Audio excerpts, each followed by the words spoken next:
région de la Loire est la 3e région viticole en France, avec une exportation de 250 millions de bouteilles dans 150 pays. La filière du vin en France, c'est 558 000 emplois, et puis ça représente un marché de 1,6 milliard d'euros. On va donc aller voir des exploitants de vignes et aller leur parler de la présidentielle et de l'impact de celle-ci sur leur quotidien. Let's go! Je suis Hervé Denis, je suis président de la cave des producteurs de vin de Montlouis. On est une cave qui commercialisons 170 hectares de production. On représente la moitié de l'appellation en volume de production. On vend en moyenne 1 200 000 cols par an. Le candidat meilleur, pour nous, ce qu'on recherche, c'est qu'il y ait un peu au niveau économique, qu'on puisse nous aider quand on a envie d'investir. Si on veut se développer, qu'il n'y ait pas des mesures fiscales qui viennent inciter ou pénaliser directement les exploitants. Ce qu'on veut, c'est pouvoir librement, si on a décidé de faire de l'export et tout ça, qu'il n'y ait pas de protectionnisme.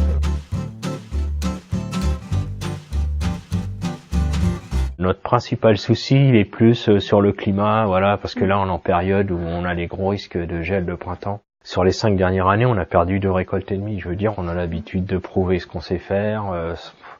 Quel que soit le type de politique, on va s'adapter. De toute façon, on n'aura pas le choix de s'adapter.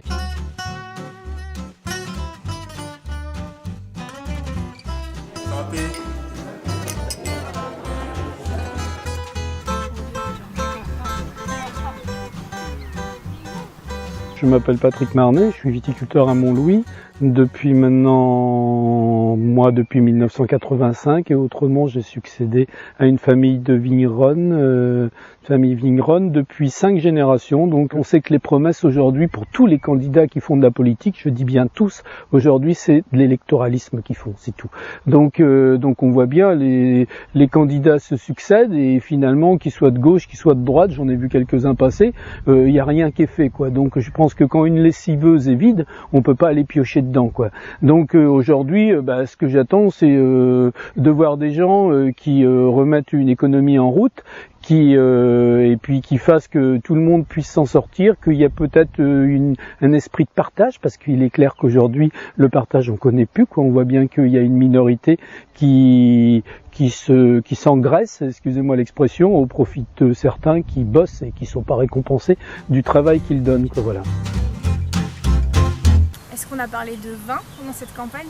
Non, j'en ai pas entendu parler, mais pas plus d'ailleurs que de l'agriculture et de l'agronomie en règle générale, on n'en a pas parlé, quoi. Est-ce que c'est quelque chose que vous auriez attendu des candidats ? Ouais, j'attendais qu'on parle un peu d'agro-environnement. Le seul que j'ai entendu en parler un petit peu, c'était Hamon, mais apparemment, je n'entends plus du tout parler de ces choses-là, quoi. Donc ça doit plus être à l'ordre du jour. Je suis pas eurosceptique, je suis pour l'Europe des hommes, mais à condition que ça soit une Europe où tout le monde s'y retrouve et où tout le monde puisse y vivre convenablement.